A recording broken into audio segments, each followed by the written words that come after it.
Good evening, everybody. This is Robin with another edition of Horror Pop After Midnight. And my guest she's an actress and a producer. Ooh. How do you say your name? Iabou Windimere. Yeah, Iabou Windimere. Good, we got it right. Thank you for coming on. So what have you been up to lately? Making movies. Making movies, acting in them, writing. I'm always writing stuff. So okay. And by day, I'm also an engineer, so I do a lot of that too. Oh wow, engineering! I bet that engineering comes in handy when you're trying to write a good script, right? It definitely gives me a lot of stuff to pull from. That's for sure. Yeah. Yeah. Let's talk about your film you were in. It's been getting a lot of buzz around everywhere. Smart House. I could see that really happening for real because, AIs are getting smarter a lot lately too. And we got to be careful, man. These AIs are going to try to destroy everything. Yeah, for sure. And the funniest thing was there's actually a moment where I think the music just starts playing from the Smart House in the movie. And I've actually experienced that myself. Like the first time I got a home pod, my husband and I were woken up in just the middle of the night. All of a sudden, it started playing "Sleep Like a Baby," and it was the creepiest experience ever. So there was a lot of stuff in the movie that I could really pull from real life that I've experienced. That's kind of creeped me out. So that was good. That's pretty good. Your character is a streamer and podcaster. And she has an interesting audience. I love in the film how they show all the different people in the audience, their facial expressions, and how obsessed they are. And then you got like that deep whisper. Yeah. So being the character being an ASMR podcaster, it's kind of cool. It's not something that like I was really familiar with whenever we went to go make the movie. And so I had to kind of research it a bit. But and I don't know if you caught this, but because she's an ASMR podcaster, a lot of the sounds in the movie are actually pumped up. And just to fit that whole theme of the sort of ASMR. That's pretty wild. And boy, you sure did love brushing your hair in that film. Yeah, it was really funny because a lot of the scenes when we filmed it, they started to get a little creepy because it's just, I was sitting there just brushing my hair for a little bit. It's like, I hope someone will tell me when this is long enough. That's pretty. So we just went on and on. It was a lot of fun. It was different. Yeah, instead of having the series, you had a Cassandra where it just started off just as a normal thing, locking the doors, unlocking the doors, setting your coffee up and everything. And the thing that really got me, Cassandra really creeped me out, man. Especially when she starts saying certain stuff. You'll be like, for one scene in the film about the grocery list, she started naming, going, you need duct tape, axes, knives. I'm like, what? Yeah, that part is probably one of my favorite parts of the movie. I think is the whole list, the shopping list. That's pretty well. Sorry, go ahead. Yeah. So also, I like the character who played your dad, Cordell, the computer hacker that's like on house arrest. He was like, he nailed that role to the T, man. He was all in it. I was convinced he could have been a real computer hacker. Yeah, I was really impressed by what he did. It's funny because most of the stuff I filmed, I really didn't interact with any other actors except for the dream sequence. That was the only time there was another actor on set with me. And even with Cassandra's lines, somebody else was reading them. So this is the first time where I really had no idea what the movie was going to be like when I went to go see it, because I really had never met a lot of the other actors. It's like I went to see it and I got to like really see what the audience was going to see. I had no idea beforehand. So all those phone calls, I did do those phone calls with the actual actors. So it was really cool for me to just have that experience of not knowing really what to expect. It was kind of cool. I liked it. There was a few like jump scenes in the film, and I liked the whole film because it was psychological. It really messed with your mind because when you're watching this movie, you could be thinking about it. Like I could be in my room or living room and talking to Siri and wouldn't even know if Siri ends up starts acting creepy, like the whole AI that's going around right now. Because more and more people are relying on computers and AI and then doing stuff from themselves. And I love it because it just, the whole movie just messed with my mind. It kept me guessing and gasping through the whole film. Right, and you wouldn't even know if someone hacked like Siri. You probably wouldn't even know. They could pretend to be Siri, and that's something that's kind of played off of in multiple scenes in the movie when Cassandra's voice changes and stuff like that. It does make you think, like, we trust Siri or Alexa when we hear them, but after like watching this movie, I was like, I'd already acted and I watched it, and I was like, oh man, this like, it hit me then after seeing it. This is really creepy. That I always trusted Siri, but what if it's not? I love the whole twist on the whole Cassandra thing because it was really another hacker, getting revenge on your character's father, because he was like a hacker and was trying to hack into the Pentagon, and he wanted to, because he was jealous of him, so he started, attacking his daughter, which I love the twist of that, how, instead of going after her father, he was mostly getting revenge on the daughter. Yeah, that whole storyline, I thought it was so neat. Of all the movies I've been involved in with Henrik and John Oak Dalton, it's like by far, like, this story I think is one of my favorites. It seems like all the characters really drive it really well, and even with the whole hacker thing, I think for a lot of us, that whole hacker thing was really big whenever we were in high school. And to see the nostalgia of how they did it, even with the things on the screen, it just felt very nostalgic to me of thinking back in the days what internet hackers were like. And I think that is going, I think other people are going to have that feeling too. They're really going to connect with that kind of stuff. Yeah, I really liked it. I'm not trying to spoil it for anybody else who hasn't seen it. That's why I'm asking these questions, not to spoil anything. I'm just, talking a little bit this and this, but I'm not going to spoil it. But the whole ending of the film, I like the writer. He threw like a whole curveball at the end. I didn't think it was going to go that way. I thought it was going to be, oh, cool. It's going to end pretty well, but they had to throw that curveball in, which gives you that what the fuck moment. Yeah. The ending was great. I love the ending, what they did with it. Yeah, and when you you did pretty good in your role too, like your mannerisms, your facial gestures. So did you have to do any preparation, or, since you didn't see any of the other actors when you did your role, did you do any like preparation, just to do those mannerisms just right to look like scared and frightened? So, I really kind of pulled, for a lot of this movie, I pulled from stuff I remembered from like 2020, just like that feeling of isolation. And, I just remember kind of like how creepy that felt, like, being in your house for so long. And, it was weird. Like if someone like came to your door, it was kind of weird. It's like, oh, there's another person. And that's really like what I pulled a lot of it from.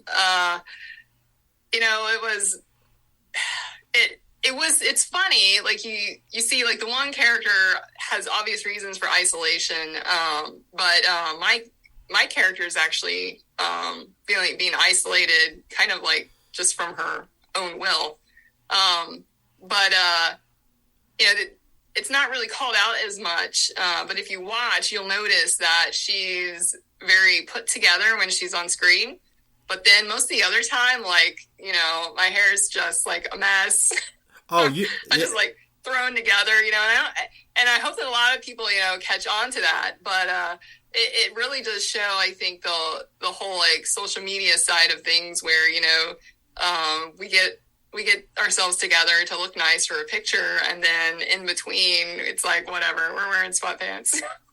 So, but I pulled a lot of that just from, like 2020, when you're like, well, I'm not going to see another person for a while, so I'll just be laid back. Who cares about my hair? Which is really weird as an actress to think about it that way, to be so laid back. So I actually, I did think really hard about my mannerisms just in that, like, kind of like, like wearing hoodies, kind of slumped over in the hoodies in some of those scenes. And then like trying to be like, hold myself all presentable when I'm on camera. And then the next shot being like, oh, okay. Yeah.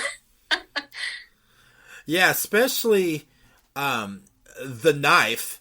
I was like, oh my gosh. I mean, that scene had me at the edge of my seat, because you did that scene so well when that knife was right there and that look on your face. It was like so creepy, and you had this knife. It's like, okay, what is she going to do? What's she going to do with this knife? I mean, and then you start reading this creepy manifesto from the Book of Revelations, which makes it even more creepy. So that manifesto creeped me out reading it. I sat in a room, and and it was so quiet for so long when I read that. And I want to say, I think we only really did it in one take, and it really, like, my stomach was so unsettled, by the time we got through it. So I, to do those parts, I really just kind of lived in the moment for them. It's weird, like, as an actor, you say that, like, if you really did a good job, you, like, if you think back remembering filming it, you don't remember, like, where everyone behind the camera was. You totally zoned out. Your memory of filming that scene is what everyone's seeing on screen. And I really feel like that's my memory of those scenes. Like, it really felt real the way we filmed it. I got to focus in on the fact that I was, the only one there. I was talking to myself, basically. I like the realism, because, when you're talking about social media, when you go live and have all these followers, you're like an influencer, and then anything can, go crazy. You can be like doing something fun, and then you could just have a mental breakdown, like what you said earlier, how some influencers will look good in the camera, and when they're on social media, there's something, for people to believe they are, and then when they're on social media, they're like a totally different person, and you wouldn't even know what's right. Going through their mind, or all the stresses, that stay on top on the whole social media thing. Right. Yeah. I think that's something, it's cool, because not just social media influencers, but I think everyday people can even associate themselves with that, because when we all take selfies, we make sure the lighting's right. No one's going to post a really bad photo of themselves, right? Yeah, exactly. Now, let's talk about another film you did. I watched it, Psycho Killer. I want to tell you something. That was the most disturbing film I ever watched, and it got under my skin, and I was crawling everywhere, and I ain't gonna lie, for 2 days straight, I couldn't sleep after I watched that. Whoever wrote that, dude, made it so convincing. I thought I was really watching a documentary about a legit, serial killer. That's what the vibe I got. And I loved the cinematography on it, on the certain shots, and how they shot in certain angles to make it like real creepy. That maybe just messed me up. Yeah, I actually, whenever I filmed the scene on the table where they're skinning my arm, like, I had nightmares about that. I legitimately had nightmares for probably about a month, because I was strapped down to that table, and I was actually laying on my arm to film that shot. It felt so real, just the surroundings. The way I remembered it, it was like a real memory that happened. Creepy as hell. I mean, it was even without any kind of special effects, because honestly, Randy is he's hardcore old school. Like, he does not like to do a lot of computerized effects. He likes everything to be that old school way where, you know, it for the actors, it feels even more real. And then we were watching it, I just think that I think there's something inside of us that can see computer generated things. You know, we just know. The whole thing I liked about it was because it was practical shots and practical everything, which made it realistic compared to, you know, how some people like to do CGI. I'm more fan of the practical stuff. I think is more interesting and better in the film than CGI. Yeah, and I don't know if you remember, there's a shot where there's like a pile of bodies. Yes. Yeah, so that pile of bodies, by the time I did that shot, it smelled so bad because Randy has his own recipe for blood that he makes. And every time we would film, like, he'd be pouring more of that stuff on there, and it got so nasty and disgusting. It smelled like an actual pile of bodies. I bet it did, and boy, you sure did get tortured pretty good in that film too, man. I mean, like you said, I know you, like you just said, you were scared, man. How did you handle it? Did you like go into like you know, did you like close everything off and go into in your mind, close your mind off, you know, when you were filming these scenes? I mean, it seemed like it was pretty physical. Yeah, I mean, honestly, it wasn't. I want to say that I'm like this, like, incredible actress or something like that, but honestly, like, my head was like tightened down into that contraption, and it felt real enough that it gave you that anxiety of being stuck, you know. So I really tried to play off of that. And there's not many times, like, I don't know if you've ever had an MRI of your head, but it's creepy. Like, no matter how, like, well adjusted you are, when you go into that MRI machine with your, like, you know, head held down, there's something in you that just starts to freak out. And that's literally like that is what I used, you know, that feeling to just let it play through. It's funny, like, I'm starting to get creeped out just thinking that. I'm remembering actually thinking we made the movie, how creepy it was. It was like, I'll be 90 someday and telling a story of that, and they'll think it's something that really happened to me, you know. They'll probably be like this: what, they did that to you in a nursing home? Those savages. I mean, I like I said, I really enjoyed Psycho Killer, man. I've been telling people about that film. Oh, that's cool. Yeah. I've always felt like it had the potential to become like this cult classic movie. It's just so genuinely different than a lot of the stuff that's out there right now. I feel like a lot of horror is become a little mainstream, you know, and you just don't have those like real classic horror movies anymore. You know, I think that's why people like, you know, the independent film horror movies, because they're not written to, you know, some equation that the mainstream studios have decided this is how you make a movie, you know? So what you get are these more creative, more realistic things because you don't know what's coming. Yeah, you can tell the filmmakers on this film, Psycho Killer, really put their blood, sweat, and tears into this film. I mean, they mastered their craft when they did this film. Yeah, Randy, like, he knows horror, let me tell you. And he wrote and directed this movie, and you know, like, myself and some other people helped him produce it. And I can tell you, it was our weekend, like every weekend for, I think, I want to say like 2 years, making that movie. And we actually filmed it in the tuberculosis tunnels, which most people don't know about. What? Yes. So in Cincinnati, there were tuberculosis hospitals, and they had underground tunnels from those hospitals that they would use to push out the bodies, to take them to burn the bodies. And so those tunnels still exist in, I guess, Dunham Park, I think is the name. Yeah, Dunham Park. Yeah. How'd you guys get into there? So one of the people, Sheila Mudd Baker, who sadly has passed on now, she actually worked for, I think it was the Parks Department. Okay. And so she got us approval to actually film down there in those tunnels. And I can tell you, they were creepy. There were times that we thought we could hear like a little girl laughing.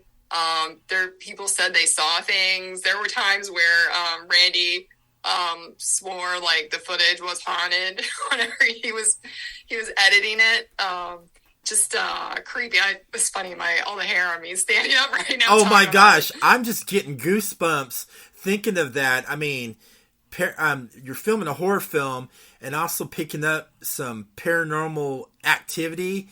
Oh, if I was down there, that would be creeping you out. And when you guys were filming down there, did you feel like someone was like watching you too? Yes, we always felt like that. We always felt like someone else was there, and that never stopped. I mean, it didn't help the fact that a lot of the props that you see us use were props that we found down there in the tunnels that had been left there from the old tuberculosis days. Like a lot of the stretchers, and I think the wheelchair, we did a lot of the shots. Actually, we used a wheelchair we found in the tunnels to do a lot of the moving shots. But yeah, like if you watch on the walls in the different shots, you'll actually see signs that are still left there. I've noticed that. Yeah. Yeah, and those were legit. We didn't put those there. Hey, that worked. I mean, like I said, bravo, and that's a fun fact you told me about the film in the Turpio. Wow. Yeah, I know. Most people don't even know those exist in Cincinnati. Oh, I knew those tunnels existed. I know a couple urban explorers that actually went down there. I mean, without permission, but I've heard lots of creepy stories about those tunnels. Yeah, they're pretty cool. And there's actually an area back behind the tunnels that is actually still closed off. It's considered a biological hazard, and you're not allowed to go in the areas, which was super creepy whenever we were filming. And also some of those tunnels too. At one time, Cincinnati was going to put a subway system in there, and they just didn't do it. Yeah. Oh my gosh, that's every filmmaker's dream, is filming in the subway tunnels. Dang, I wish I was there when you guys were filming that. I would have got a kick out of it just to feel the creepiness and just watching you get tortured on that table.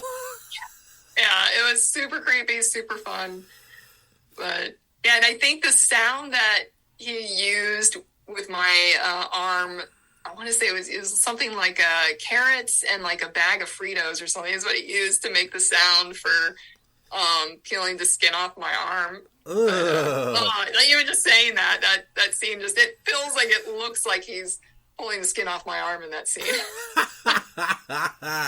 Yeah, it is. I definitely... Yeah, I'm definitely have to get that if that ever comes out on physical media. I got to get that from my library. Yeah, I can talk to Randy. We can see if we can make that happen for you. Oh yeah, please do. I like watching those films that really mess with your head, and I have to blame Joe Bob Briggs for that. He's made me watch a lot of twisted films.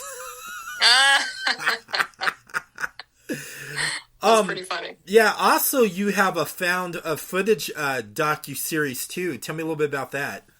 Yeah, so I have a series called Villainy Unsearchable, which I kind of jokingly call a podcast. It's called the Villainy Unsearchable Podcast, but the truth behind it I've kind of let slip out now is that it's actually meant to be found footage.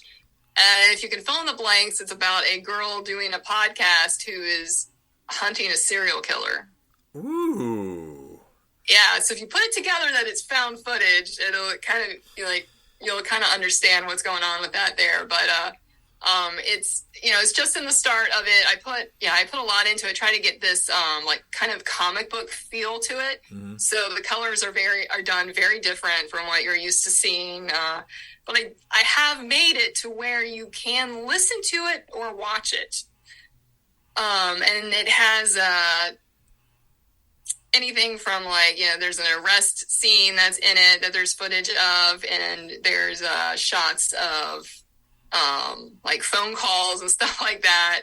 And it's very challenging to shoot as a filmmaker, because for me, I want to get this angle, that angle, but everything has to be from one static point of view, which is so hard to do. And, the dialogue for one episode, probably you print it out, it's probably about that thick. and it is all scripted. You know, like someone had told me they thought that, oh, you just stand in front of the camera and you just kind of pull all that out of the air. It's like, no, like it is all scripted. The whole series is planned out. And it's, there's twists and turns in it. And, there's actually a mystery that goes on in it that if you really listen to it, you can start to figure out some of the secrets on your own. But I wanted to make something that, people who really want to get lost in something and want something where they can listen to it more and more and figure out more stuff. It's almost like it's meant to be a puzzle, really. And so I wanted to make something that was good for people who want kind of a little deeper content, you know? People who get tired of like scrolling on their phone all day can have something that they can really sit and think about. So it's my experimental thing to do this. Like it's kind of a found footage docu-series. So it's kind of, it's sort of like an autobiography per the main character, you know? I'm definitely going to have to check that out. I like watching stuff like that. That's pretty interesting. And, you know, I love how you do the take on it. I'm definitely going to have to check that out.